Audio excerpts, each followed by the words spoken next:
যে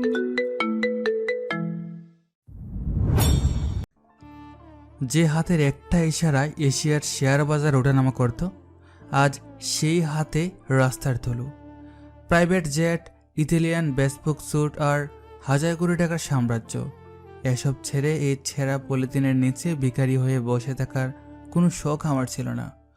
আমি তো জন্মেছিলাম রাজত্ব করার জন্য, ডাস্টবিনের পাশে ঘুমানোর জন্য নয়। কিন্তু সাম্রাজ্যের সিংহাসন আর নিজের ছায়া বাঁচাতে গেলে কখনো কখনো রাজাকেও ধুলোয় মিশে যেতে হয়। হঠাৎ পাশ দিয়ে হেঁটে যাওয়া এক সুটেড বুটেড পথচারীর দিকে হাত বাড়িয়ে চরম করুণ ও ভাঙা গলায় বলে, ও ভাইজান, আল্লাহ রস্তি পাগলে 10 টাকা দিয়ে যান। সারাদিন কিছু খাই নাই ভাইজান, আল্লাহ আপনার ভালো করবো ভাইজান। সন্ধ্যা 6টা। কারওয়ান বাজারের সিগন্যালে আকাশ ভেঙে মুষলধারে বৃষ্টি নামছে। জ্যামে আটকে আছে শত শত গাড়ি। ফুটপাত একটা ছেঁড়া পলিথিন মাথায় দিয়ে বসে আছে ফারহান। পরিচয়ের ব্যাপারে আশা করি আর দিতে হবে না। তিনি হলেন আমাদের গল্পের নায়ক ফারহান, যিনি ফকিরের ছদ্মবেশে আছেন। বাকি সব কিছু গল্পের সাথে থাকলে বুঝবেন। ও বকুল, এই ম্যাগের মধ্যে তুই কই যাস রে বাপ? এদিকে আয়, চাইলের বস্তাটা পলিথিন দিয়ে ঢাইকা দে, নইলে সব ভিজা নষ্ট হয়ে যাইব। রুস্তম চাচা একজন বয়স্ক চা দোকানি। কারওয়ান বাজারের ফুটপাতেই তার ছোট টং দোকান চায়ের। তার ডাকে 12 বছরের টোকাই ছেলে বকুল দৌড়ে আসে। আরে চাচা, দিতেছি দাঁড়ান, আগে ওস্তাদরে একটা পলিথিন দিয়ে আসি। যেই লেভেলের তুফান শুরু হইছে, ওস্তাদ তো বিজ্জা নিউমোনিয়া বাতায় ফেলবো। বকুল দৌড়ে ওভারব্রিজের নিচে যায়। সেখানে জুবুথুবু হয়ে বসে থাকা ফারহানের গায়ে শতচ্ছিন্ন শার্ট, উস্কো খুস্কো চুল, অযত্নে বেড়ে ওঠা দাড়ি দেখে যে কেউ বলবে রাস্তার পাগল। ওস্তাদ, এই লোন, এই পলিথিনটা মাথার উপরে দেন। আমি রুস্তম চাচার দোকান থেকে আপনার লাইগা কড়া কইরা 1 কাপ আদা চা নিয়ে আইতেছি। আজকে যেই শীত পড়ছে। চা লাগবে না বকুল, তুই চাচার দোকানে গিয়ে বস। বৃষ্টিতে বেশি ভিজলে তোর আবার আগের মতো জ্বর আসবে, তখন তোকে খেয়ে দেখবে বল। ফারহানের গলাটা খুব শান্ত, তবে তাতে এক অদ্ভুত গাম্ভীর্য আছে। ঠিক সেই মুহূর্তে ওভারব্রিজের নিচে এসে দাঁড়ায় মাইশা। তার পরনে হালকা নীল রঙের সালোয়ার কামিজ, বৃষ্টিতে ভিজে শরীরের সাথে লেপ্টে আছে। ফোনে কথা বলছে তার মার সাথে। হ্যালো মা, শুনতে পাচ্ছ? আরে এই বৃষ্টির মধ্যে আমি কিভাবে বাসে উঠবো বলো তো? ফার্ম গেট থেকে একটা বাসও এদিকে আসছে না, সব জ্যামে আটকে আছে। মাইশা একটা মধ্যবিত্ত পরিবারের মেয়ে, মিরপুর থাকে। নিজের ভার্সিটির পড়াশোনার পাশাপাশি টিউশনি করে সংসারের হাল ধরেছে। তার চোখে মুখে চরম বিরক্তি। মারে, মাগরিবের আজান তো দিয়ে দিচ্ছে। তুই কারণ বাজার থেকে আর কোনো টিউশনিতে যাস না, সোজা বাসায় চলে আয়। রাস্তাঘাটের যে অবস্থা, আমার তো ভয়ে বুক কাঁপে। মা, তোমার কি মনে হয় আমি ইচ্ছে করে জ্যামে বসে আছি? সেই কখন থেকে ওভারব্রিজের নিচে দাঁড়িয়ে আছি। সিএনজিওয়ালারা মিরপুর 10 পর্যন্ত 400 টাকা চাচ্ছে। আমি কি টাকা গাছ থেকে পারি? আমার একটা টিউশনের বেতনই তো মাত্র 3000 টাকা, আর এরা বৃষ্টি দেখলেই ডাকাতি শুরু করে দেয়। ফুটপাতে বসে থাকা ফারহান আর মনে মাইশার দিকে তাকায়। তার স্থির হিম শীতল চোখের দৃষ্টিতে কোনো ভিখারির দীনতা নেই, যেন সে সব কিছু খুব গভীরভাবে পর্যবেক্ষণ করছে। আচ্ছা বাবা, তুই সাজিদকে একটা ফোন দে না, ওর তো গাড়ি আছে। তোকে এই বৃষ্টির মধ্যে একটু ড্রপ করে দিয়ে যেতে পারে না? তোদের তো পারিবারিকভাবে কথা পাকা হয়ে আছে। মা প্লিজ, তুমি অন্তত ওই লোকটার কথা আমাকে বলো না। সাজিদকে আমি আধা ঘন্টা আগে কল দিয়েছিলাম। সে নাকি তার বন্ধুদের সাথে গুলশানের কোনো এক রেস্টুরেন্টে কফি খাচ্ছে। আমাকে উল্টো জ্ঞান দিয়ে দিল সে। আমি কেন এত বৃষ্টিতে টিউশনি করতে বের হয়েছি। ওর তো কোনো আর অভাব নেই, সে আমার কষ্ট বুঝবে কি করে? আহারে, ছেলেটা তো ঠিকই বলেছে। তোর তো আর টিউশনি করার দরকার নেই। সাজিদের মতো বড়লোকের ছেলের সাথে তোর বিয়ে হলে আমাদের আর কোনো অভাবই থাকবে না ইনশাল্লাহ। তুই শুধু শুধু রাগ করছিস। মা, অভাব হয়তো থাকবে না, কিন্তু সম্মানও থাকবে না। ওর কাছে আমি জাস্ট একটা শো পিস। আমার এই পরিশ্রম করা, বাসে ঝুলে চলা, এগুলো ওর কাছে স্ট্যাটাস প্রবলেম। সেই দিনও আমাকে সবার সামনে অপমান করে কথা বলেছে। যাই হোক, তুমি চিন্তা করো না, আমি কোনো একটা লোকাল বাসে ঝুলে ঠিকই চলে আসবো। আল্লাহ হাফেজ। মাইশা ফোনটা ব্যাগে রাখতে যাবে এমন সময় একটা বেপরোয়া বাইকার তীব্র গতিতে কাদা ছিটিয়ে রাস্তার পাশ ঘেঁষে আসতে শুরু করে। বাইকার ফোনে ব্লুটুথ হেডসেটে চিৎকার করে কথা বলে আসছে। আরে মামা, আমি তো ফার্ম গেট সিগন্যাল পার হইলাম মাত্র। তুই দাঁড়ায় থাক, আমি 5 মিনিটের মধ্যে আইসা তোরে তুলে নিতেছি। রাস্তা তো পুরোই ফাঁকা, টানতেছি আমি। ছেলেটি এখানকার বকাটে ছেলে। স্পিড ব্রেকার বা বৃষ্টির পিচ্ছিল রাস্তার কোনো তোয়াক্কাই সে করছে না। বাইকটি নিয়ন্ত্রণ হারিয়ে সোজা মাইশার দিকে ধেয়ে আসে। হি আল্লাহ, এই বাইকটা তো সোজা আমার দিকে আসছে। মাইশা ভয়ে পাথর হয়ে যায়। তার মনে হচ্ছে পা দুটো রাস্তার সাথে আটকে গেছে, এক পাও নড়তে পারছে না। সে শক্ত করে চোখ বন্ধ করে ফেলে। ওই মাইয়া, সর রাস্তা থেকে, ব্রেক ফেল করছে। ঠিক সেই মুহূর্তে মাথার পলিথিন ছুঁড়ে ফেলে বিদ্যুতের বেগে লাফিয়ে ওঠে ফারহান। চোখের পলকে সে মাইশার দিকে ছুটে যায়। এদিকে আসুন।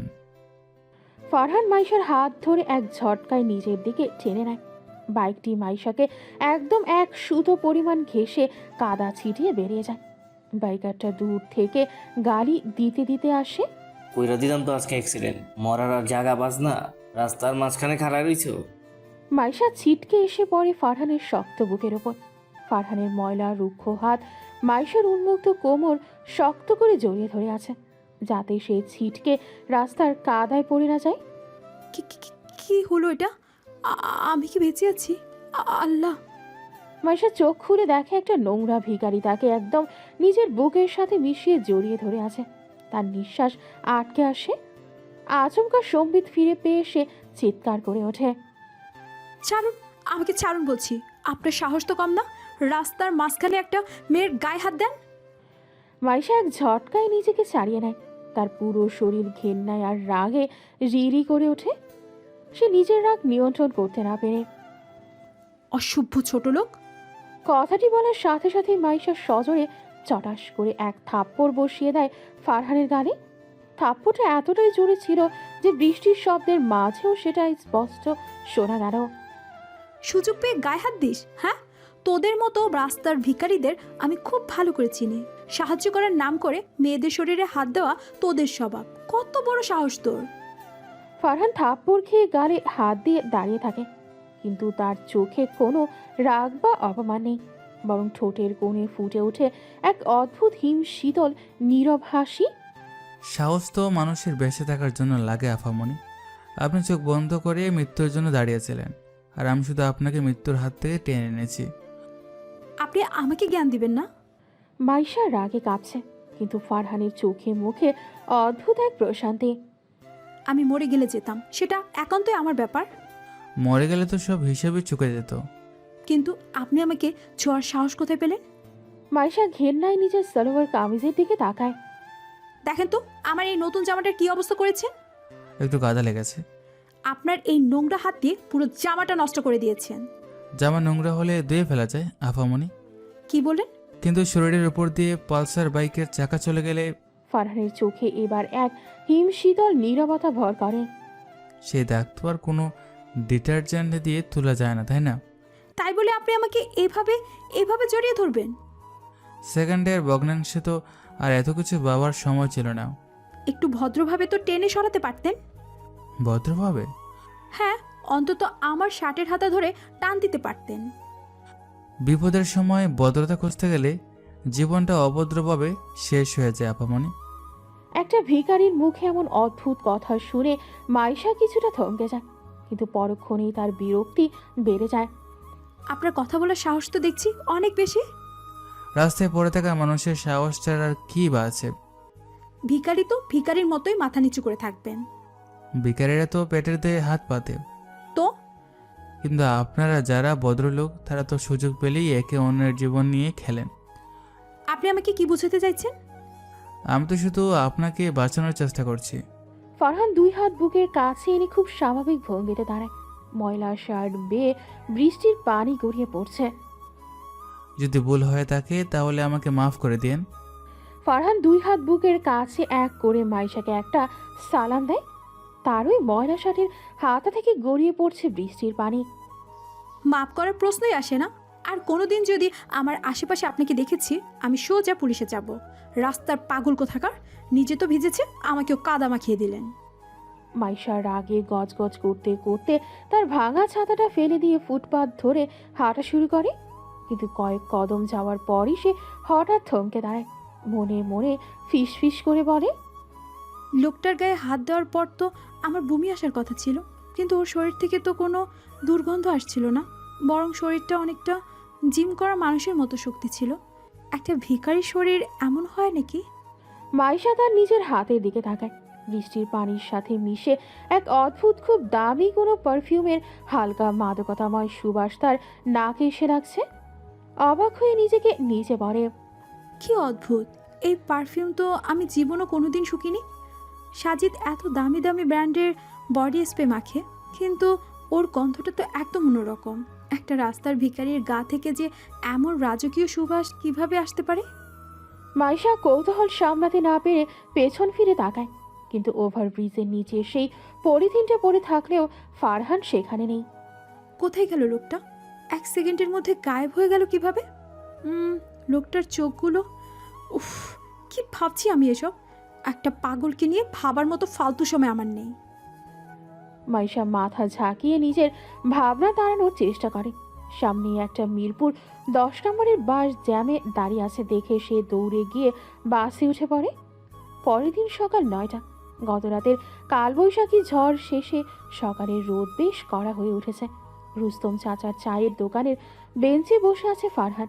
তার পাশে বকুল নামের 12 বছরের টোকাই ছেলেটা পা রুটি নিয়ে চা ডুবিয়ে খাচ্ছে। ওস্তাদ, কি রে? চাটা আজকে জম্পেশ হইছে না? রুস্তম চাচার হাতের চা তো সবসময় জম্পেশ। তা ঠিক, তয় আপনার গালটাও কিন্তু জম্পেশ লাল হয়ে আছে। মানে কি? আরে ওস্তাদ, কাইলকা রাইতে ওভারব্রিজের নিচে মাইয়াডার থাপ্পড় খাইয়া তো আপনার গালের 12টা বাইজে গেছে। তুই ওই অন্ধকারে দেখো ফেলেছিস? হ, মাইয়ারা দেখতে যেমন ডানা কাটা পড়ি, হাতের থাপ্পড়ও তো দেখি রড মারা থাপ্পড়। আরে বোকা, সুন্দরীদের হাতের মারো তো আশীর্বাদ। আশীর্বাদ? এইরাম আশীর্বাদ তো আমি মাগনা দিলেও নিমু না। তুই বুঝবি না, ওই থাপ্পড়ের মধ্যে এক ধরনের মায়া ছিল। মায়া? ওস্তাদ, আপনার মাথাটা কি মায়ের থাপ্পড়ে পুরাই আউলাইয়া গেছে নাকি? হয়তো। আপনি হাসতাছেন? আপনারে রাস্তায় খাড়াইয়া ওইরাম অপমান করলো আর আপনি দাঁত কেলান? অপমান তো করে তারা যাদের কাছে সম্মানের অহংকার থাকে। আমি তো রাস্তার ভিখারি। আপনি ভিখারি হইলেও আপনার দিলটা সাচ্চা। আমি কাল থাইক্কা ওই মাইয়ারে খুঁজতেছি। কেন? পাওয়ার পাইলে ওর ওই ছাতাটা ভাইঙ্গা ওর মাথায় দিমু আমি। খবরদার বকুল, ওর দিকে চোখ তুলো তাকাবে না। কেন? ওই মাইয়া কি আপনার কিনা সম্পত্তি? কিনা সম্পত্তি না, তবে ওর কোনো ক্ষতি হলে আমি সহ্য করব না। ফারহানের গলাটা হঠাৎ এমন গম্ভীর হয়ে যায় যে বকুল চমকে ওঠে। এমন সময় একটা ঝকঝকে লাল রঙের হোন্ডা সিবিআর বাইক এসে ঠিক দোকানের সামনে থামে। ওই বুইড়া, এক প্যাকেট বেনসেন দে তো জলদি। বাইক থেকে নামে সাজিদ। মাইশার পারিবারিক কথা বলা বাগদত্তা অত্যন্ত অহংকারী আর বদমেজাজি।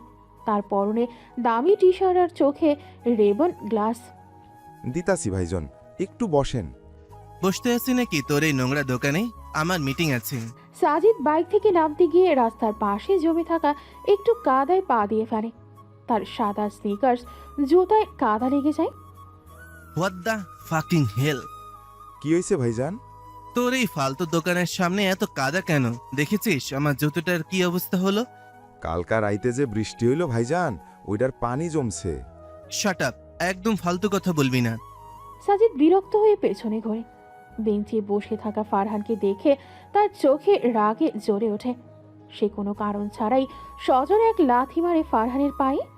এই ফকিন্নি, বেঞ্চের ওপর নবাবের মতন পা তুলে বসে আছিস? ওই, আমার ওস্তাদরে লাথি মারলেন কেন? ওস্তাদ, এই ভিখারির শালার আবার স্বাগত আছে? কিরে, খুব আরাম করে চা খাচ্ছিস? চা খাওয়াটা কি অপরাধ ভাইজান? তোর তো কথা বলার অনেক সাহস। শোন ফকিন্নি, আমার জুতায় কাদা লেগেছে। তাতে আমি কি করব? তোর ওই ছেঁড়া ময়লা শার্টের কোনা দিয়ে আমার জুতোটা মুছে দে, 10 টাকা দিমু।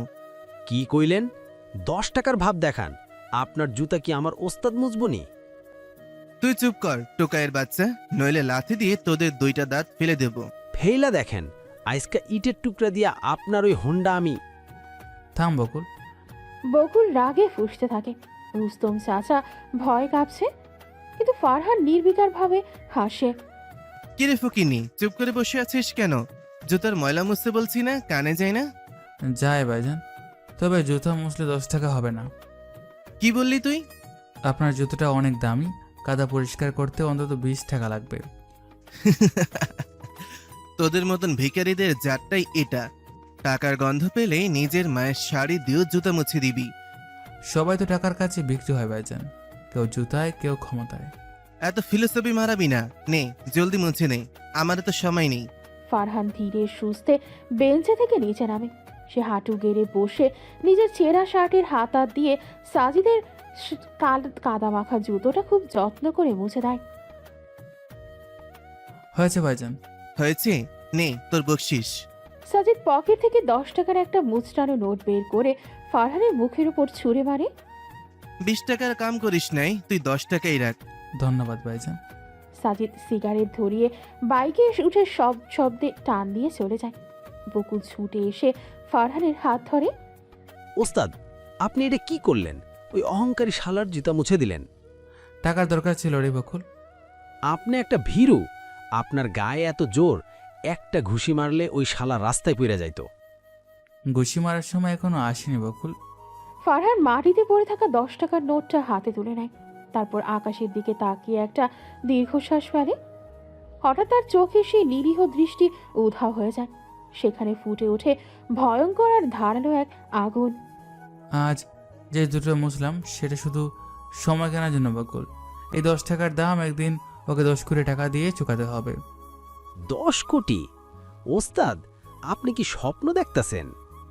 স্বপ্ন না রে পাগল, এটাই ভবিষ্যৎ। এখন চল ওই মরে যাই, আমাদের প্রতিদিনের কাজ ভিক্ষা করা, ভিক্ষা করি গিয়ে। বলেই তারা তাদের নিত্য দিনের কাজ ভিক্ষা করতে চলে যায়।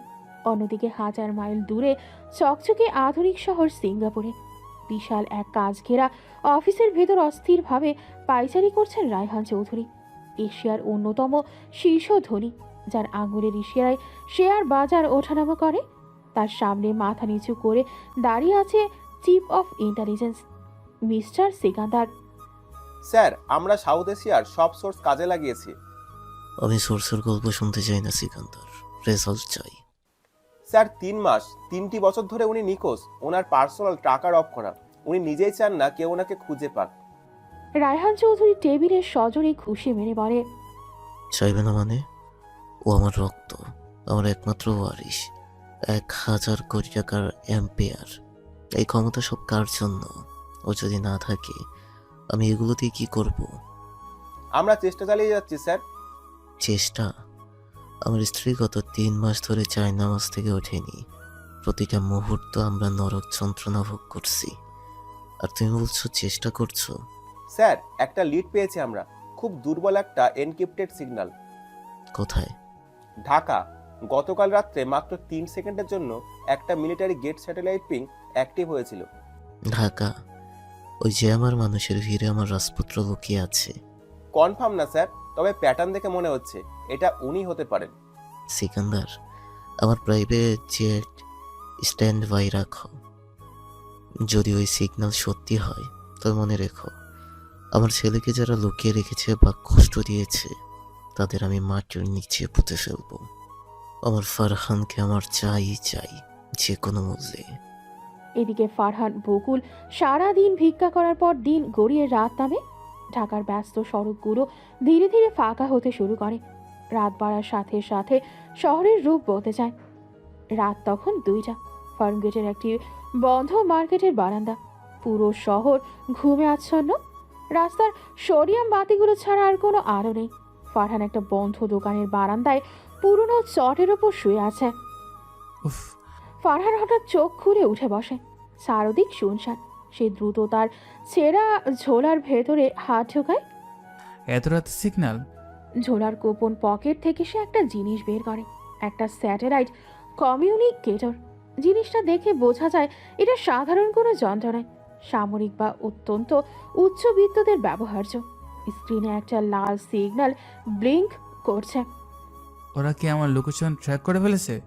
ফারহান যন্ত্রটার দিকে এক দৃষ্টিতে তাকিয়ে থাকে। স্ক্রিনে কানেক্টিং লেখা উঠছে। ফারহানের চোখে অদ্ভুত এক কষ্ট আর বিরক্তি। আর একটু সময় আমার দরকার ছিল, এত তাড়াতাড়ি ওরা আমাকে খুঁজে বের করবে ভাবিনি। ঠিক সেই মুহূর্তে রাস্তার ওপাশ দিয়ে ধীর গতিতে হেডলাইট নেভানো অবস্থায় একটা কালো রেঞ্জ রোভার গাড়ি বেরিয়ে যায়।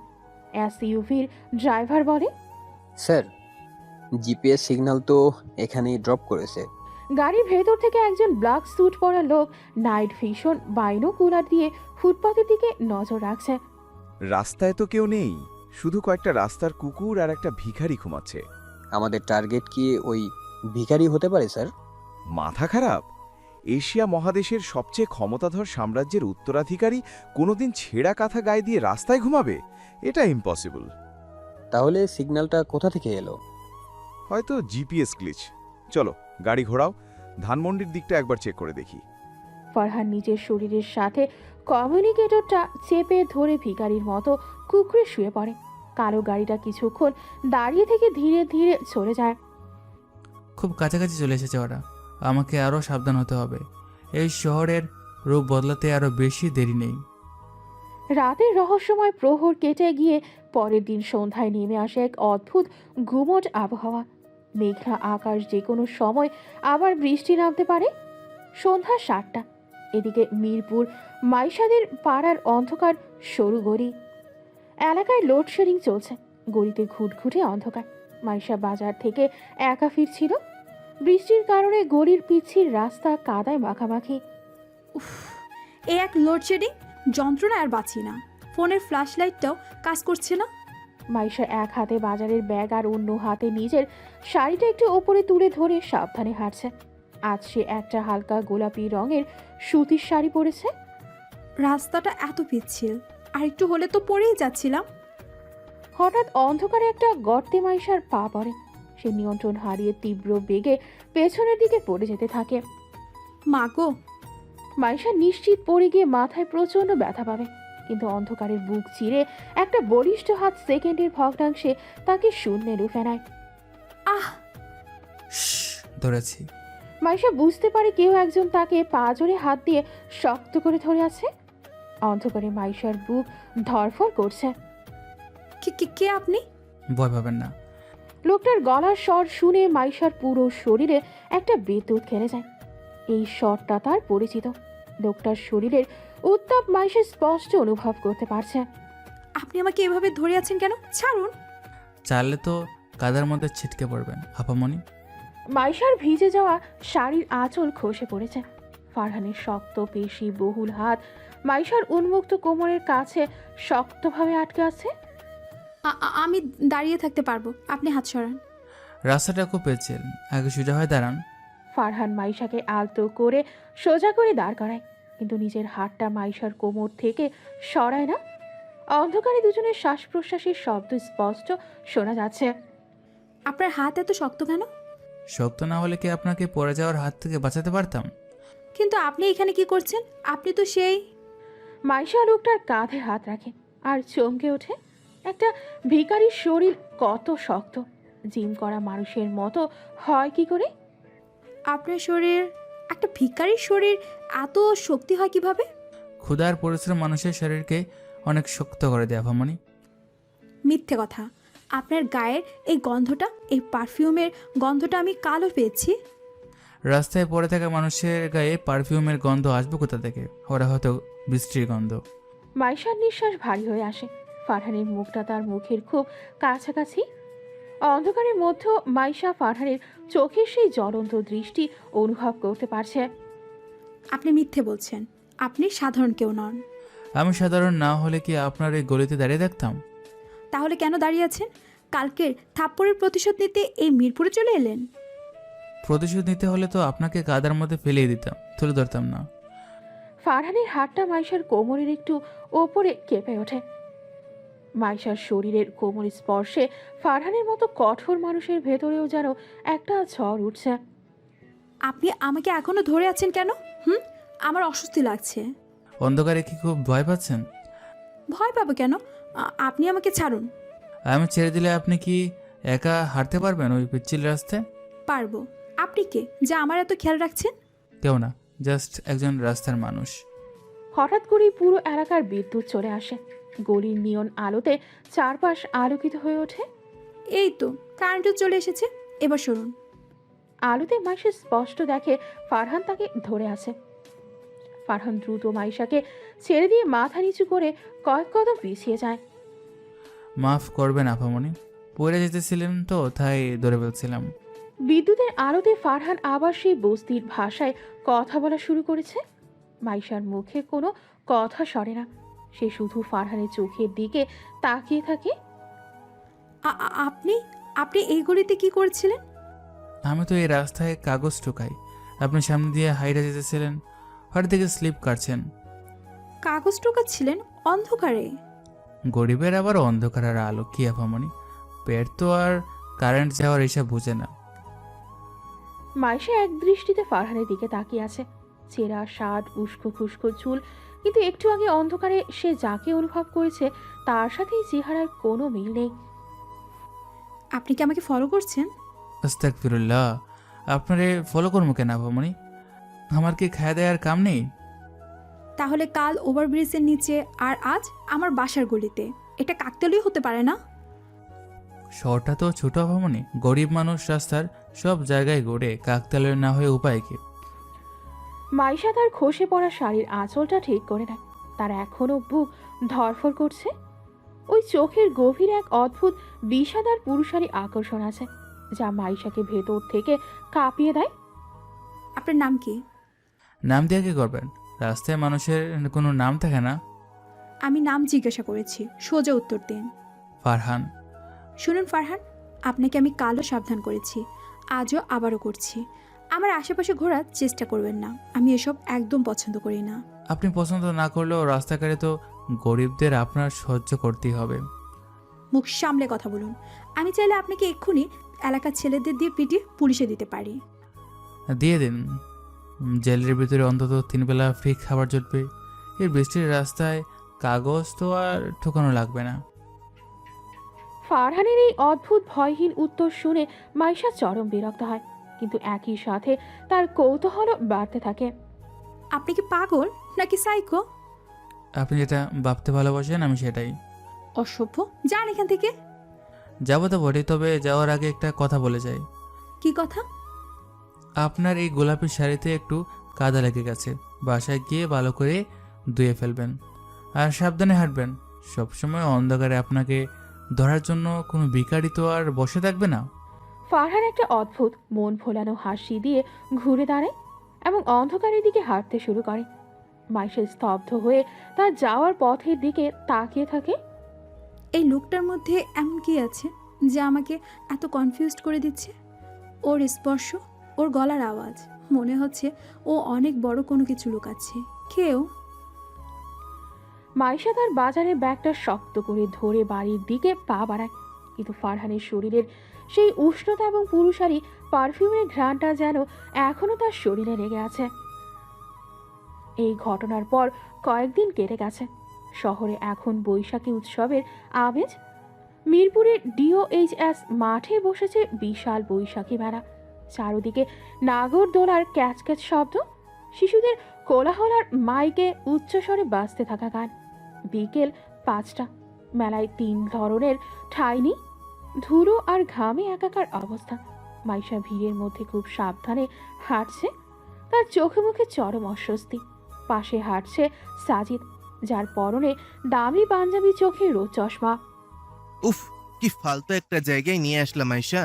ধুলোবালিতে আমার স্কিনের 12টা বেজে যাচ্ছে। আমি তো তোমাকে আসতেই বারণ করেছিলাম, তুমি তো জেদ করলে মেলায় আসবে। জেদ করব না? ফিয়ন্স হিসেবে তোমাকে একটু টাইম দিতে চাই, আর তুমি সব সময় ভাব নাও। ভাব নিচ্ছি না সাজিদ, আমার ভালো লাগছে না। চলো বাসায় যাই। আরে মাত্রই তো এলাম, চলো ওই নাগরদোলায় উঠি।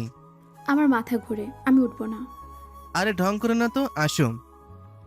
সাজিদ ভিড়ের সুযোগ নিয়ে মাইশার হাতটা খুব শক্ত করে ধরে। মাইশা হাত ছাড়ানোর চেষ্টা করে, কিন্তু কিন্তু সাজিদ আরও জোরে চেপে ধরে। সাজিদ, আমার লাগছে, হাতটা ছাড়ো প্লিজ, মানুষ দেখছে। দেখুক, তুমি আমার হবু বউ, মানুষ দেখলে তাতে কি? বিয়ের আগে এভাবে পাবলিক প্লেসে হাত ধরাটা আমাদের ফ্যামিলিতে অ্যালাউড না। তোমাদের এই ফ্যামিলি আর তাদের এই ব্যাকডেটেড রুলস। এখন 26 শতক নাইশা, একটু মডার্ন হতে শেখো। সাজিদ মাইশাকে জোর করে ভিড়ের ভেতর দিয়ে টেনে নিয়ে যায়। ইচ্ছা করে সে মাইশার শরীরের খুব কাছাকাছি ঘেঁষে হাঁটে, মাঝে মাঝে কাঁধে হাত রাখার চেষ্টা করে। মাইশা কুকড়ে যায়। সাজিদ, তুমি কি একটু দূরত্ব বজায় রেখে হাঁটবে? আমার খুব আনকমফোর্টেবল লাগছে। আনকমফোর্টেবল লাগার কি আছে? আমি কি অন্য কেউ? অন্য কেউ না হলো আমি পছন্দ করছি না। তোমার এই ন্যাকামি আর ভালো লাগছে না, চলো ওই চুড়ির দোকানে। এদিকে মেলার এক কোণে একটা বড় বট গাছের নিচে বসে আছে ফারহান। সামনে একটা টিনের থালা, পাশে বকুল বসে বাদাম খাচ্ছে। ফারহানের গায়ে সেই পুরনো ময়লা শার্ট, কিন্তু তার চোখ ভিক্ষার থালার দিকে নেই। ওস্তাদ, আজকে মেলায় তো পকেট মারদের ঈদ লেগে গেছে। পাবলিকের পকেটে যা মাল করি আসে না। হুম। আপনি ওই দিকে কি দেখেন ওস্তাদ? ওই চুরির দোকানের দিকে চাতক পাখির মতো টাকায় আসেন কেন? তোর বাদাম খাওয়া শেষ হলে চুপ করে বসে থাক। কাহিনী কি কন্ত? ওই নীল জামা পরা আপাটা না, ওই যে ওই দিন আপনারে ঝাড়ি মারছিল? বকুল, তুই বেশি কথা বলছিস। ওস্তাদ, মাইয়ারা লগে ওইটা কেডা? বয়ফ্রেন্ড নাকি? দেখছেন কেমনে চিপকায়া ধরতেছে? মালটার তো মতলব ভালো না। ফারহানের চোয়াল শক্ত হয়ে যায়। দূর থেকে সে স্পষ্ট দেখতে পাচ্ছে সাজিদ কিভাবে মাইশার ওনার ওপর দিয়ে কোমরে হাত দেওয়ার চেষ্টা করছে। ফারহানের হাতের মুঠো শক্ত হয়ে যায়, নখগুলো তালুতে গেঁথে যাচ্ছে। এই লাল চুড়িগুলো পরো তো, আমি তোমার হাতে পরিয়ে দিই। লাগবে না, আমি পড়তে পারি। আরে হাতটা দাও তো, এত লজ্জা কিসের? সাজিদ জোর করে মাইশার হাত টেনে নেয়। চুরি পরানোর বাহানায় সে মাইশার হাতের তালুতে আঙ্গুল দিয়ে সুরসুরি দেয়। মাইশা ঝটকা দিয়ে হাত সরিয়ে নেয়, হাত থেকে চুরি পড়ে ভেঙে যায়। সাজিদ, তুমি কিন্তু লিমিট ক্রস করছো। হোয়াট? আমি তো একটু রোমান্টিক হওয়ার ট্রাই করছিলাম, তুমি এত আনকালচার্ড কেন বলো তো? এটা রোমান্স না, এটা অসভ্যতা। রাস্তার মাঝখানে দাঁড়িয়ে তুমি এসব করতে পারো না। চুপ করো, আমাকে ম্যানার্স শেখাতে আসবে না। আমার দয়ে তোমাদের সংসার চলছে, ভুলে যেও না। সাজিদ এই কথায় মাইশার চোখে পানি চলে আসে। সে মাথা নিচু করে দাঁড়িয়ে থাকে। দূর থেকে ফারহান উঠে দাঁড়ায়, তার চোখ দিয়ে যেন আগুন বেরোচ্ছে। ওস্তাদ, কই যান? মারপিট করবেন নাকি? না, তবে ওই লোকটার হাতটা ভেঙে দেওয়ার খুব ইচ্ছা হচ্ছে। তাইলে যাইয়া দেন না একখান ঘুষি। পাবলিক তো সাজিদরেই ধুলাই দিব, মাইয়ারে বিরক্ত করার লাইগা। এখন না বকুল, সময় হয়নি। পাবলিকের স্টেটমেন্ট বড় অদ্ভুত। ওরা ভিখারির ঘুষি মেনে নেবে না, বড়লোকদের অসভ্যতা মেনে নেবে। ফারহান আবার বসে পড়ে, কিন্তু তার দৃষ্টি এক সেকেন্ডের জন্য মাইশার উপর থেকে সরে না। সাজিদ রাগে গজগজ করতে করতে মাইশাকে নিয়ে মেলার অন্য প্রান্তের দিকে হাঁটতে শুরু করে। চলো, ফুচকা খাবে। আমার ক্ষুধা নেই, আমি বাসায় যাব। আবার এক কথা, বললাম না ফুচকা খাবো। আমার মুড অফ করে দিও না Maisha. Sajid please. Shut up, just shut up and follow me. Maisha অসহায়ভাবে সাজিদের পেছনে হাঁটতে থাকে। ভিড়ের ফাঁক দিয়ে সে একবার পেছনের দিকে তাকায়। বটগাছের নিচে বসে থাকা সেই ভিখারিটার সাথে তার চোখাচোখি হয়। মাইশা অবাক হয়ে দেখে লোকটার চোখে কোনো ভিক্ষার আকুতি নেই, আছে এক তীব্র ক্রোধ আর মায়া, তাকে রক্ষা করার এক নীরব প্রতিশ্রুতি। এই লোকটা, ও কি আমাকে দেখেছে? ওর চোখের চাউনি এত পরিচিত কেন লাগে? কেন মনে হচ্ছে এই বিশাল ভিড়ের মধ্যে একমাত্র ওই আমার কষ্টটা বুঝতে পারছে? তারা মেলায় ঘুরতে ঘুরতে রাত 9টা বেজে যায়। মেলার আলো ঝলমল করছে, কিন্তু মেলার ঠিক পেছনের রাস্তাটা অন্ধকার আর নির্জন। সাজিদ আর মাইশার ঝগড়া চরমে পৌঁছেছে। সাজিদ গাড়ি স্টার্ট দিয়ে রেখেছে, মাইশা জানলার বাইরে দাঁড়িয়ে। তোমার মতন ছোট লোকের মেয়ের সাথে রিলেশন রাখাই আমার ভুল হয়েছে। সামান্য একটা আইসক্রিম নিয়ে সিন ক্রিয়েট করলে। আমি সিন ক্রিয়েট করিনি সাজিদ, তুমি ওয়েটারকে যা তা ভাষায় গালাগালি করছিলে, আমি শুধু প্রতিবাদ করেছি। তো টাকা আমি দিচ্ছি, আমি গালি দেব, তাতে তোমার কি? টাকা থাকলেই মানুষকে অপমান করার অধিকার জন্মায় না। লাইফ লেসন নিজের কাছে রাখো। আমার গাড়িতে ওঠার দরকার নেই, হেঁটে বাড়ি যাও। তোমার এই দেমাগ আমি ভাঙবো। সাজিদ, রাত 11টা বাজে, এই নির্জন রাস্তায় আমাকে একা ফেলে যাবে? যাবই তো, দেখি কে তোমাকে উদ্ধার করে। সাজিদ কোনো দয়ামায়া না দেখিয়ে গাড়ি টান নিয়ে চলে যায়। মাইশা ধুলোর মধ্যে একা দাঁড়িয়ে থাকে। রাস্তার ল্যাম্পপোস্টগুলো নষ্ট, আলো আধারিতে জায়গাটা গা ছমছম করছে। আল্লাহ, এখন আমি মেইন রোডে যাব কি করে? রিক্সাও তো নেই এখানে। মাইশা ওড়নাটা গায়ে জড়িয়ে দ্রুত পায়ে হাঁটতে শুরু করে। হঠাৎ রাস্তার পাশের ঝোপের আড়াল থেকে 3-4 জন বখাটে যুবক বেরিয়ে আসে। তারা মদ্যপ অবস্থায় টলছে। কি রে দোস্ত, চাঁদের দেশে কি আজকা পূর্ণিমা নাকি? রাস্তায় তো দেখি পরি নামছে। আরে তাই তো, একা একা কই যাও সুন্দরী? আসো, আমাগো লগে একটু আড্ডা দিয়ে যাও। সরুন, রাস্তা ছাড়ুন বলছি। বাবা, পরির গলার আওয়াজ তো বেশ গরম। এই গরমে একা রাইতে হাঁটলে তো শরীর খারাপ করবো সোনা। বখাটেরা মাইশাকে ঘিরে ধরে। মাইশার বুক ধরফর করছে, গলা শুকিয়ে কাঠ। সে পেছনের দিকে সরতে থাকে। আপনারা কিন্তু ভালো করছেন না, আমি চিৎকার করব। চিৎকার করবা করো, এইখানে কাক পক্ষীও নাই তোমার চিৎকার শোনার লাইগা। ছেলেটা এগিয়ে এসে মাইশার ওড়না ধরে হ্যাঁচকা টান দেয়। বাঁচা, কে আছেন? বাঁচান। ঠিক সেই মুহূর্তে অন্ধকারের ভেতর থেকে একটা ছায়া ঝড়ের বেগে উড়ে আসে। কোনো কথা নেই, কোনো ওয়ার্নিং নেই, সরাসরি অ্যাকশন। ইয়া, ফারহান শূন্যে লাফিয়ে ওড়না ধরে রাখা ছেলেটার বুকে 2 পা দিয়ে ড্রপ কিক মারে। ছেলেটা ছিটকে গিয়ে 5 হাত দূরে ইটের স্তূপের ওপর পড়ে। কিরে, এই ভিখারি কোত্থেকে আইলো? মার শালারে মার। বাকি 2 জন বখাটে ফারহানের উপর ঝাঁপিয়ে পড়ে। একজনের হাতে বাঁশের লাঠি, অন্যজনের হাতে ইটের টুকরো। মাইশা ভয়ে একটা গাছের আড়ালে সরে যায়।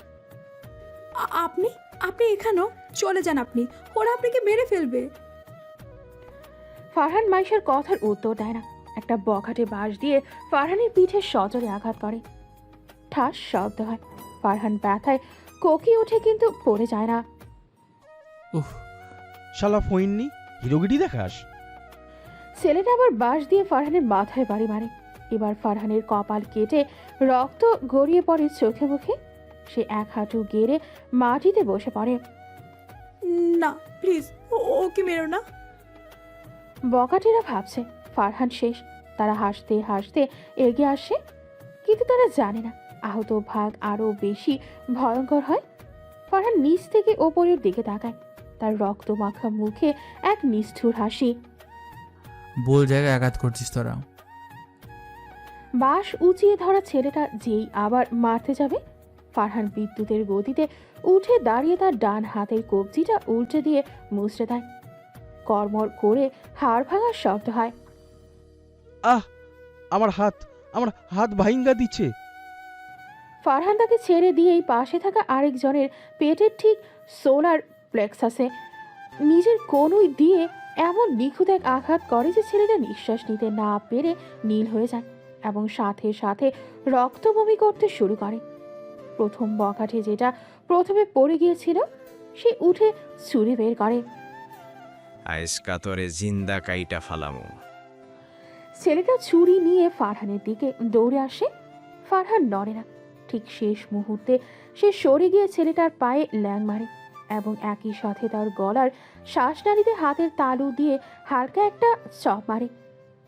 ছেলেটা গ্যাক করে শব্দ করে মাটিতে লুটিয়ে পড়ে। সে আর উঠতে পারছে না। বাঘ এখান থেকে। যদি আরেকবার তোদের এই এলাকা দেখেছি, তোদের পায়ের রগ আমি নিজের হাতে ছিঁড়ে ফেলবো। বখাটেরা ফারহানের এই রাক্ষসী রূপ আর মারের কায়দা দেখে কলিজা শুকিয়ে যায়। তারা একে অপরকে ধরে কোনো মতে খুঁড়িয়ে খুঁড়িয়ে পালিয়ে যায়। আপনি ঠিক আছেন? মাইশা কাঁপতে কাঁপতে এগিয়ে আসে। ফারহান হাঁটু গেড়ে মাটিতে বসে পড়েছে। তার কপাল বেয়ে অঝরে রক্ত ঝরছে। শার্টের হাতা ছিঁড়ে গেছে। কাছে আসবেন না ফামনি, আমার শরীর নোংরা, রক্ত। চুপ করুন, একদম চুপ। মাইশা নিজের দামি ওনাটা দিয়ে ফারহানের কপালের রক্ত মুছতে শুরু করে। তার হাত কাঁপছে।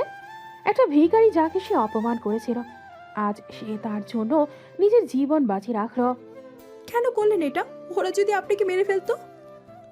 রাস্তায় মানুষের জীবনের দাম কতটুকুই বা, কিন্তু আপনার কিছু হলে আমি নিজেকে মাফ করতে পারতাম না। কেন? কে আমি আপনার?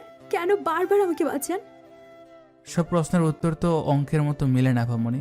কিছু উত্তর সময়ের কাছে তোলা থাক। ফারহান ব্যথায় চোখ বন্ধ করে ফেলে। মাইশা বুঝতে পারে লোকটার প্রচণ্ড কষ্ট হচ্ছে। সে আশেপাশে তাকায়। এখানে তো কোনো ডক্টর নেই, আপনি উঠতে পারবেন? আমার সাথে চলুন, আমাদের বাসার ছাদটা কাছে, আমি ফার্স্ট এড দিয়ে দেব। না না, আপনার অসুবিধা হবে, লোকে খারাপ ভাববে। লোকে কি ভাবলো তাতে আমার কিচ্ছু যায় আসে না। সাজিদ আমাকে ফেলে গেছে, আর আপনি আমাকে বাঁচিয়েছেন, এইটাই এখন একমাত্র সত্য। উঠুন বলছি। মাইশা জোর করে ফারহানের হাত নিজের কাঁধে তুলে নেয়। ফারহানের শরীরের ভারে মাইশা একটু নুয়ে পড়ে, কিন্তু সে ছাড়ে না। ফারহান অবাক হয়ে মাইশার দিকে তাকায়। এই মেয়েটার মাঝে এক অদ্ভুত জেদ আছে। ফারহান মনে মনে বলে, এই শহরের রাজপ্রাসাদ ছেড়ে রাস্তায় এসেছিলাম যে মানুষটার গোজে, আজ সে আমাকে কাঁধ দিয়েছে। আমার সাম্রাজ্যের সব সম্পদ এই মুহূর্তটার কাছে তুচ্ছ। অন্ধকার রাস্তা দিয়ে দুজন হাঁটছে। একজন রক্তাক্ত ছদ্মবেশী রাজপুত্র, আর অন্যজন সদ্য একাকিত্বের স্বাদ পাওয়া এক জেদি রাজকন্যা। তাদের ছায়া দুটো রাস্তার ল্যাম্পপোস্টের আলোয় দীর্ঘ হয়ে একাকার হয়ে যাচ্ছে। কিছুক্ষণ পর মাইশা খুব সাবধানে প্রায় পা টিপে টিপে ফারহানকে নিয়ে তাদের 2 তলা বাড়ির সিঁড়ি দিয়ে ছাদে উঠছে। রাত গভীর, তাই বাড়ির সবাই ঘুমিয়ে। রাত 11:15।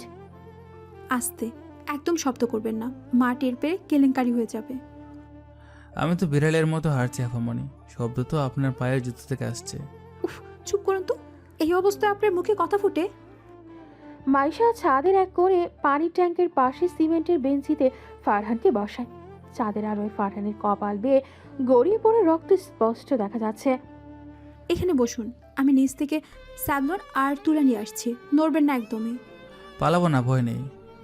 মাইশা দ্রুত নিচে নেমে যায় এবং কয়েক মিনিটের মধ্যে হাতে একটা ফার্স্ট এড বক্স আর এক বোতল পানি নিয়ে ফিরে আসে।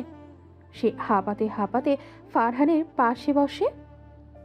মাথাটা একটু উঁচু করুন তো, আগে রক্তটা ধুতে হবে। আপামনি, কি? আমার শরীরটা কিন্তু খুব ময়লা, আপনার হাত নষ্ট হয়ে যাবে। মানুষের রক্ত কখনো ময়লা হয় না, আর আপনি আমাকে বাঁচাতে গিয়ে এই রক্ত ঝরাচ্ছেন। চুপচাপ বসুন। মাইশা পানির বোতল দিয়ে তুলা ভিজিয়ে ফারহানের কপাল মুছতে থাকে। ফারহান ব্যথায় কপাল কুঁচকে ফেলে। সি, ব্যথা লাগছে? সরি, আমি আস্তে করছি। না ঠিক আছে, আপনার হাতটা খুব নরম। আর আপনার কপালটা আগুনের মতো গরম, জ্বর আসছে মনে হয়। কপালের রক্ত মোছা শেষ হলে মাইশা ফারহানের শার্টের দিকে তাকায়। শার্টের কলার আর বুক রক্তে ভিজে একাকার হয়ে আছে। শার্টটা তো গায়ের সাথে আটকে গেছে রক্তে, এটা খুলতে হবে, না হলে আমি বুকের ক্ষতটা দেখতে পাবো না। শার্ট খুলবো? না না থাক, এমনি শুকিয়ে যাবে। পাকামি করবেন না, ইনফেকশন হয়ে গেলে বাঁচানো যাবে না। খুলুন বলছি। আপামনি, আমি রাস্তার ছেলে, আমার গায়ে জামা না থাকলে ভদ্র সমাজে দেখতে খারাপ দেখাবে। এখন রাত বাজে 11:30, ছাদে আমি আর আপনি ছাড়া কেউ নেই, আর ভদ্রতার কথা বাদ দিন। আপনি খুলবেন নাকি আমি কেটে ফেলবো? আপনি খুব জেদি। ফারহান কাঁপতে কাঁপতে তার ছেঁড়া শার্টের বোতামগুলো খোলার চেষ্টা করে, কিন্তু ব্যথায় তার আঙুল চলছে না। থাক, আপনি পারবেন না, হাত ছড়ান, আমি খুলছি। মাইশা কিছুটা দ্বিধা নিয়ে ফারহানের বুকের কাছে হাত বাড়ায়। তার আঙুলগুলো ফারহানের বোতাম ছোঁয়ার সময় কাঁপছে। একটা একটা করে বোতাম খোলার পর মাইশার শার্টটা 2 পাশে সরিয়ে দেয়। হে আল্লাহ! মাইশা স্তব্ধ হয়ে যায়, তার হাত মুখের সামনে চলে যায়। চাঁদের আলোয় ফারহানের উন্মুক্ত বুক আর কাঁধ দেখে তার নিঃশ্বাস বন্ধ হয়ে আসার উপক্রম। ভয় পেলেন? এত দাগ? আপনার সারা শরীরে এত কাটা দাগ কেন? রাস্তার জীবন ফুলের বিছানা না আপামনি, এখানের প্রতিটা দিন যুদ্ধের। না, এগুলো সাধারণ কোনো মারামারি বা অ্যাক্সিডেন্টের দাগ না। এগুলো তো মনে হচ্ছে ধারালো কিছু দিয়ে অনেক আগে করা। মাইশা লক্ষ্য করে ফারহানের ডান কাঁধে একটা গভীর পুরনো ক্ষতের দাগ, আর বুকের বাম পাশে ঠিক হার্টের ওপর একটা অদ্ভুত নীল রঙের ট্যাটু জ্বলজ্বল করছে। আর এটা, এই উল্কিটা? কোনটা? এই যে, এই ড্রাগন তলোয়ার পিছিয়ে আছে। এটা তো কোনো সাধারণ ট্যাটু না, এটা দেখতে খুব রাজকীয়। আমাদের দেশের ভিখারিরা তো এমন ট্যাটু করে না। ফারহান দ্রুত শার্টটা টেনে নিজের শরীর ঢাকার চেষ্টা করে, কিন্তু মাইশা তার হাত ধরে ফেলে। লুকাবেন না, আমি দেখে ফেলেছি। দেখা আর বোঝার মধ্যে অনেক তফাৎ আছে। ফারহান, সত্যি করে বলুন তো, কে আপনি? আমি ফারহান, রাস্তার ভিখারি। মিথ্যা কথা। আপনার এই জিম করা বডি, এই মারপিট করার টেকনিক, এই অদ্ভুত ট্যাটু, আর আপনার গায়ের এই পারফিউম, এগুলো কোনো ভিখারির সাথে মেলে না। সব কিছুর মানে খুঁজতে নেই। কেন নেই? আপনি সুস্থ সবল মানুষ, হাত পা সব ঠিক আছে, গায়ে অসুরের মতো শক্তি। তাহলে আপনি ভিক্ষা করেন কেন? সবাই কি আর শখ করে ভিক্ষা করে? শখ না থাকলে কাজ করেন না কেন? রিক্সা চালাতে পারেন, দিন মজুরের কাজ করতে পারেন, এমনকি দারুণের চাকরিও তো করতে পারেন। ভিক্ষা করা তো অসম্মানের। সম্মান দিয়ে পেট ভরে না পাবনি। আর কাজ করলে মানুষের নজরে পড়তে হয়, তার চেয়ে ভিখারি হয়ে থাকা ভালো। কেউ ফিরেও তাকায় না। মানে আপনি কি ফেরার আসামি? পুলিশ আপনাকে খুঁজছে, তাই ছদ্মবেশ ধরে আছেন? পুলিশ?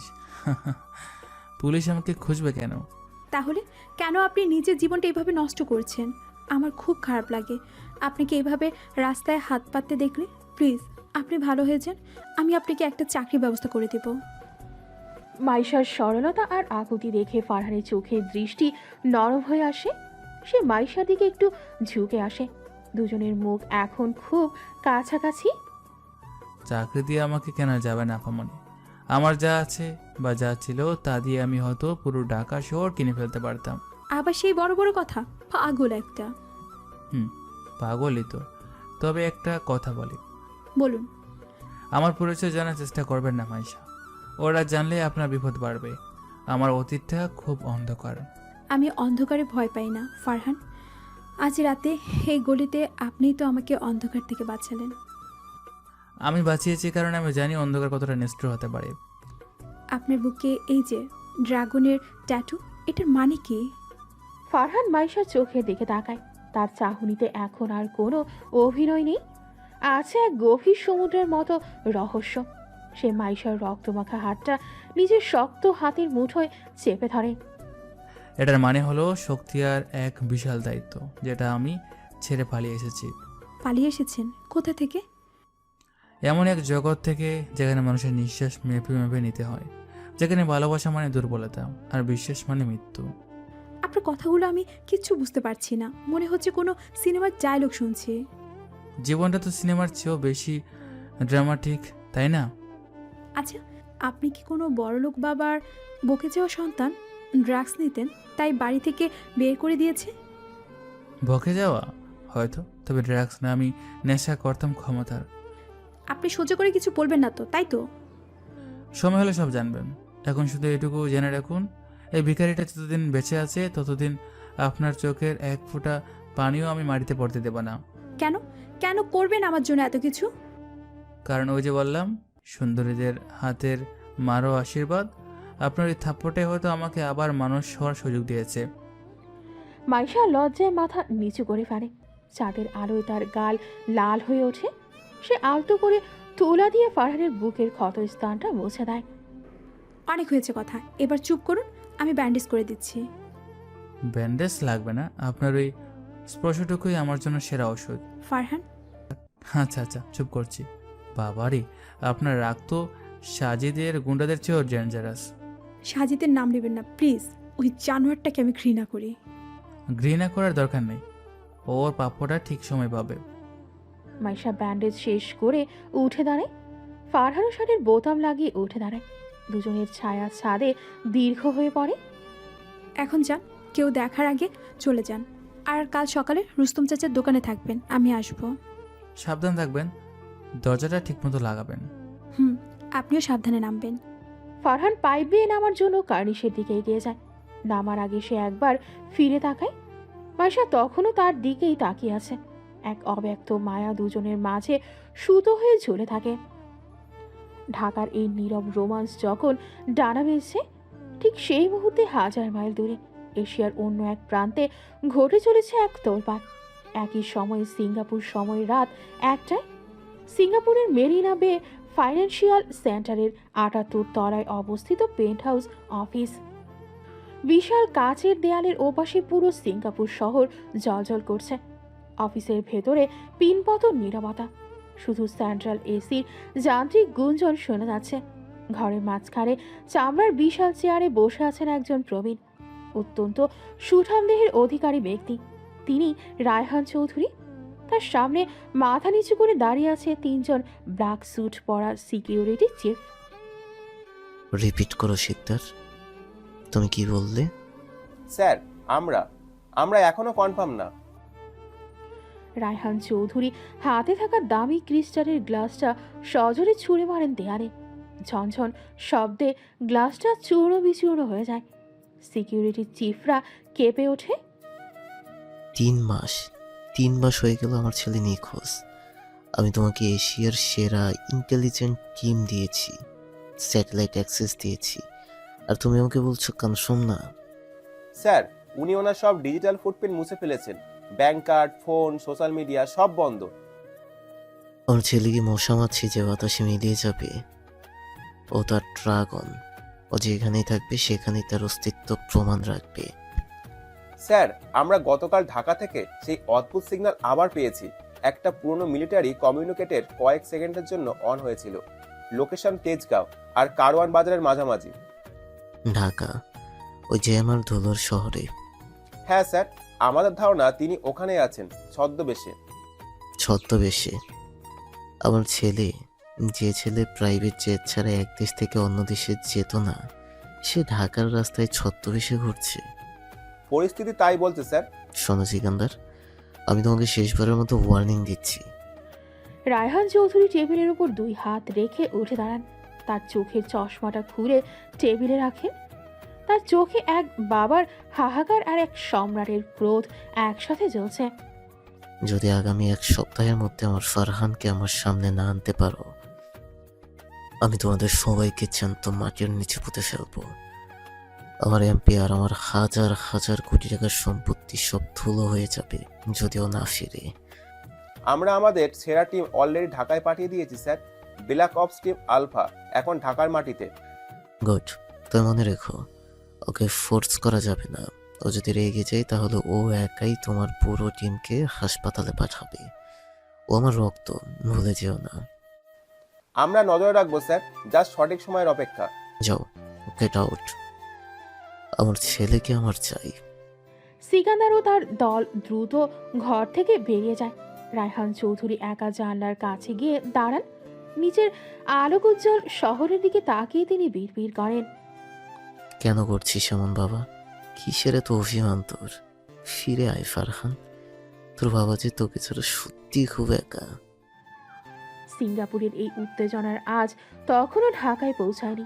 তবে ঝড় আসছে। ফারহান জানে না তার গোপন আস্তানা আর বেশি দিন গোপন থাকবে না। তার বাবা তার সেরা শিকারী কুকুরদের লেরিয়ে দিয়েছেন। এদিকে রাতে সেই অদ্ভুত ঘটনার পর সকাল হয়েছে। মিরপুরে মাইশাদের ছোট ফ্ল্যাটে সকাল থেকেই এক থমথমে আর দম বন্ধ করা পরিবেশ বিরাজ করছে। ড্রয়িং রুমের সোফায় বসে রাগে ফুঁসছেন সালমা বেগম। মাইশা, এদিকে আয় তুই। কি হয়েছে মা? সকাল সকাল এত চিৎকার করছো কেন?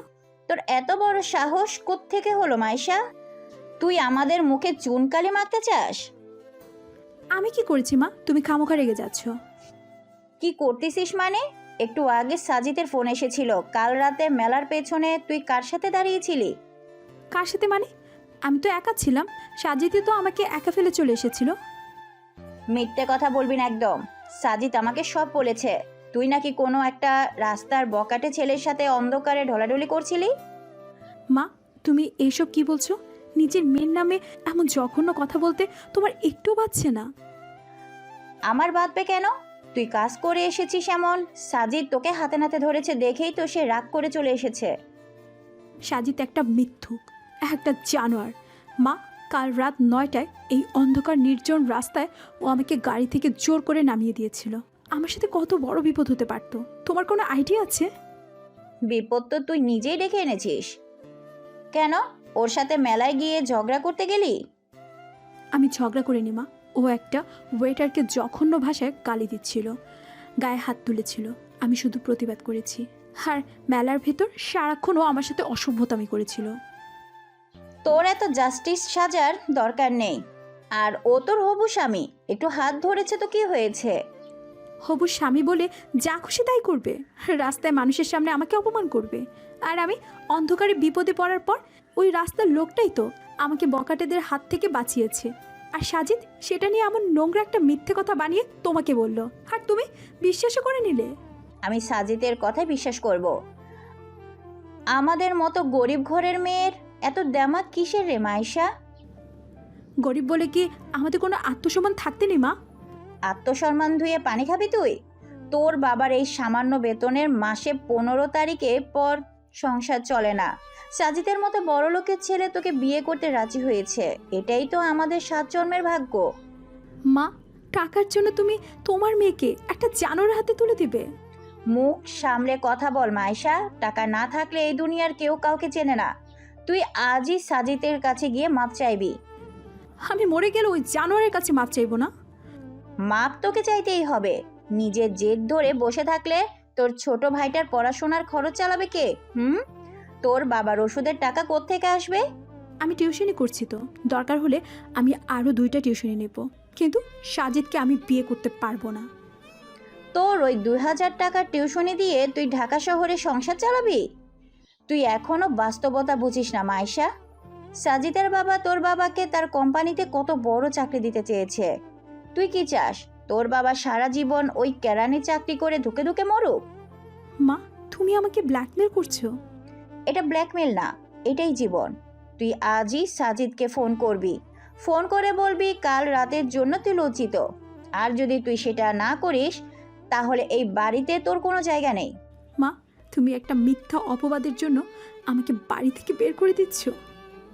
হ্যাঁ দিছি। যে মেয়ে পরিবারের কষ্ট বোঝে না, নিজের জেদের জন্য পুরো পরিবারকে পথে বসাতে চায়, তার মুখ আমি দেখতে চাই না। ঠিক আছে মা, আমার নিজের মা যখন আমাকে বিশ্বাস করছে না, একটা রাস্তার মানুষের চেয়েও আমাকে সস্তা মনে করেছে, তখন এই বাড়িতে আমি আর এক মুহূর্ত থাকবো না। যাবি কোথায় তুই? বের হ, দেখি ঢাকা শহরে তোকে কে আশ্রয় দেয়। মাইশার বুকটা কান্নায় ফেটে যাচ্ছে। নিজের সবচেয়ে কাছের মানুষগুলোর কাছে এমন চরম অবহেলা আর অবিশ্বাস পেয়ে সে পাথর হয়ে যায়। অভিমানী কষ্টে মাইশার কোনো কথা না বলে এক কাপড়ে শুধু কাঁধের ব্যাগটা নিয়ে বাড়ি থেকে বেরিয়ে যায়। তার মনে হচ্ছে এই বিশাল পৃথিবীতে তার আপন বলতে আর কেউ নেই। বাড়ি থেকে বেরিয়ে মাইশা উদ্দেশ্যহীনভাবে হাঁটতে থাকে। সকালে কড়া রোদ পেরিয়ে কখন যে দুপুর হয়ে গেছে তার কোনো খেয়াল নেই। সেই থমথমে পরিবেশ আর মায়ের বকাঝকার পর মাইশা একরাশ অভিমান নিয়ে বাড়ি থেকে বেরিয়ে যায়। দুপুরের কড়া রোদ কিছুটা কমে এসেছে। ধানমন্ডি লেকের পাড়ের একটা নিরিবিলি বেঞ্চে বসে আছে মাইশা। সময় দুপুর 3টা। লেকের শান্ত জলের দিকে তাকিয়ে অঝরে কাঁদছে মাইশা। পরিবারের চাপ, সাজিদের মতো একটা জানোয়ারের সাথে বিয়ের কথা, সব মিলিয়ে তার দম বন্ধ হয়ে আসছে। হঠাৎ তার সামনে একটা কাগজের প্লেটে কয়েকটা ফুচকা এসে হাজির হয়। কান্দন থামানা ভামনি, এই লন খায়ালন। মাইশা চমকে মুখ তুলে তাকায়। সামনে দাঁড়িয়ে আছে ফারহান। তার মুখে সেই পরিচিত পাগলাটে হাসি, হাতে ভিক্ষা করে পাওয়া খুচরো টাকার একটা ছোট পোটলা। তুমি তুমি এখানে কিভাবে এলে? গরিবের আবার জায়গা অজায়গা আছে নাকি? মন চাইলো হাইটা চলে এলাম। আমার পিছু পিছু এসেছো তুমি? আস্তাগফিরুল্লাহ, আমি বুঝে নেব কেন? আমি তো এই লেকের পাড়ে ভিক্ষা করতেছিলাম। মিথ্যে কথা, তুমি আমাকে ফলো করছো। আচ্ছা ধরেন ফলোই করছি, কিন্তু এখন তো আমি আপনার লাগে ফুচকা আনছি, এইটা অন্তত খান। মাইশা ফুচকাগুলোর দিকে তাকায়, তারপর ফারহানের হাতের খুচরো টাকার পোটলাটার দিকে। এই ফুচকা কেনার টাকা কোথায় পেলে তুমি? আমার আজকে সারাদিনের কামাই দিয়ে কিনে আনছে আপামনি। সারাদিন রোদে পড়ে ভিক্ষা করে তুমি আমার জন্য ফুচকা কিনে এনেছো? কান্দা চোখের মায়াগো দেখলে আমার বুকটা কেমন জানি মোচড় দিয়ে ওঠে। তাই ভাবলাম জাল ফুচকা খাইলে আপনার মনটা যদি একটু ভালো হয়। ফারহানের কথা শুনে মাইশা ফুচকাগুলোর দিকে তাকিয়ে হঠাৎ করে খিলখিল করে হেসে ওঠে। চোখের পানি মুছতে মুছতে সে প্লেটটা হাতে নেয়। তুমি আসলে একটা পাগল ফারহান। পাগল না হইলে কি আর সারাদিনের কামাই দিয়া মানুষের ফুচকা খাওয়াই? আমি কিন্তু টক বেশি খাই, মামাকে দিয়ে টক বেশি দিয়েছো তো। আরে বইলা দিছি, মামারে কইছি এমন টক দেবা যাতে আফা মনের রাগ সব গইলা যায়। মাইশা এসে একটা ফুচকা মুখে দেয়। ফারহান বেঞ্চের এক কোণে একটু দূরত্বে বজায় রেখে বসে পড়ে। সে এক দৃষ্টিতে মাইশার ফুচকা খাওয়া দেখছে। তুমি খাবে না? না না, আপনি খান। সারাদিন কিছু খেয়েছো তুমি? পেট ভর আছে আমার। রুস্তম চাচার দোকানে সকালে পাউরুটি খাইছিলাম বকুলের সাথে। সকালে খেয়েছো আর এখন বাজে দুপুর 3টে। তোমার খিদে পায়নি?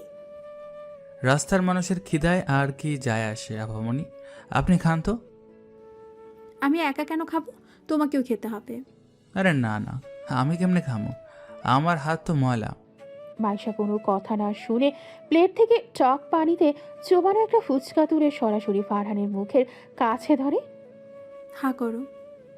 আপামনি কি করতেছেন এগুলা? মানুষ দেখলে কি খইব? মানুষের কথা আমার কিচ্ছু যায় আসে না। হা করো বলছি। আমি ভিখারি মানুষ, আপনার হাতে খামো? ভিখারি তো কি হয়েছে? তুমি কি মানুষ না? তুমি আমাকে সারাদিনের জমানো টাকা দিয়ে ফুচকা খাওয়াতে পারো, আর আমি তোমাকে একটা ফুচকা খাইয়ে দিতে পারি না? হা করো বলছি। ফারহান মাইশার হাতের দিকে তাকিয়ে থাকে। মাইশার জেদি চোখের দিকে তাকিয়ে সে আর না করতে পারে না। সে আলতো করে ফুচকাটা মুখে দিয়ে টেনে নেয়। কেমন হয়েছে? ফুচকাটা নেওয়ার সময় মাইশার আঙুলে ফারহানের উষ্ণ ঠোঁটের ছোঁয়া লাগে। সেকেন্ডের ভগ্নাংশের জন্য একটা অদ্ভুত বিদ্যুৎ খেলে যায় দুজনের ভেতরে। ফারহানের চোখ দুটো হঠাৎ করেই খুব গভীর হয়ে ওঠে। অশ্রুবাচা চোখে হাসির চেয়ে সুন্দরের পৃথিবীতে আর কিছুই নেই। ফারহানের এই গম্ভীর ভরাট আর শুদ্ধ বাংলা শুনে মাইশা যেন জমে যায়। সে অবাক হয়ে ফারহানের চোখের দিকে তাকিয়ে থাকে, কিন্তু ঠিক পরের সেকেন্ডে ফারহান আবার আগের রূপে ফিরে যায়। আফামনি, ফুচকাটা কিন্তু সেই সাথে ছিল। মামার হাতের জাদু আছে, মানতে হইব। তুমি তুমি একটু আগে কি বললে? কি কইলাম? ফুচকাটা সাদা ছিল, এটাই তো কইলাম। না, তার আগে তুমি একদম শুদ্ধ ভাষায় একটা কথা বললে। তুমি কে ফারহান? তোমার এরকম চরিত্রের মানে কি? গরিবের আবার চরিত্র? পেটে খিদে থাকলে মানুষের মুখে দিয়া কত কবিতা বাইর হয়ে যায় আফামনি, আপনি বুঝবেন না। তুমি আমাকে বারবার বোকা বানানোর চেষ্টা করছো। আমি তো নিজেই বোকা, মানুষের আর কি বোকা বানামো? আচ্ছা ফারহান, তুমি যে সারা দিনে জমানো টাকা দিয়ে আমাকে ফুচকা খাওয়ালে, রাতে তুমি কি খাবে? আল্লাহ রিজিক দিয়ে দেব ঠিকই, আর রাতে না খাইলে তো মরে যাবো না। তুমি এমন কেন? নিজের কোনো চিন্তা নেই তোমার? নিজের চিন্তা করার জন্য তো আগে নিজেকে ভালোবাসতে হয় আফামনি। আমার তো নিজেকে ভালোবাসতে ইচ্ছে করে না। কেন ইচ্ছে করে না? কারণ আমার জীবনে ভালোবাসার কোনো জায়গা নেই। আমি শুধু রাস্তা দিয়ে হেঁটে বেড়াই। মাইশা প্লেটের শেষ ফুচকাটা মুখে দিতে গিয়েও থেমে যায়। সে ফারহানের চোখে সে বিষাদময় দৃষ্টির গভীরে ডুব দেয়। এই মানুষটার পরনে চেরা শার্ট হলেও তার মনটা যেন কোনো সম্রাটের চেয়েও বিশাল। ধন্যবাদ। কেন? ফুচকা খাওয়ানোর জন্য আর আমার মন ভালো করার জন্য। ও আচ্ছা। আমি তাহলে উঠি, দেরি হয়ে গেলে আমার মা বকাঝকা করবে। বলেই মাইশা চলে যায়। দুপুর গড়িয়ে সন্ধ্যা নামে। মিরপুরের একটি বিলাসবহুল কনভেনশন হলে এলাকার এক প্রভাবশালী নেতার ছেলের বিয়ের আয়োজন চলছে। পুরো এলাকা আলোয় ঝলমল করছে। সন্ধ্যা 7টা। মাইশাকে তার মা সালমা বেগম জোর করে এই বিয়েতে নিয়ে এসেছেন। গেটের ভেতরে নামি দামি গাড়িগুলো পার্ক করা। সাজিদও সেখানে তার বন্ধুদের সাথে দাঁড়িয়ে আছে। আর ঠিক গেটের বাইরে ফুটপাতে বসে বকুলকে নিয়ে ভিক্ষা করছে ফারহান। আরে দোস্ত, এই ফকিনিটা দেখে সব জায়গায় ঘুরঘুর করে। যেখানেই যায় এই শালা ভিকারের মুখ দেখতে হয়। বাদ দে না দোস্ত, কেন বিয়ের অনুষ্ঠানে এসে ভিখারিদের নিয়ে মাথা ঘামাচ্ছিস? মাথা ঘামাবো না? ওই দিন আমার জুতা কাদা লেগেছিল, ওরে জুতা মুছেছিলাম। শালা তখন এমন একটা ভাব নিয়েছিল যেন সে নবাব সিরাজউদ্দৌলা। সাজিদের হঠাৎ চোখ গেটের দিকে যায়।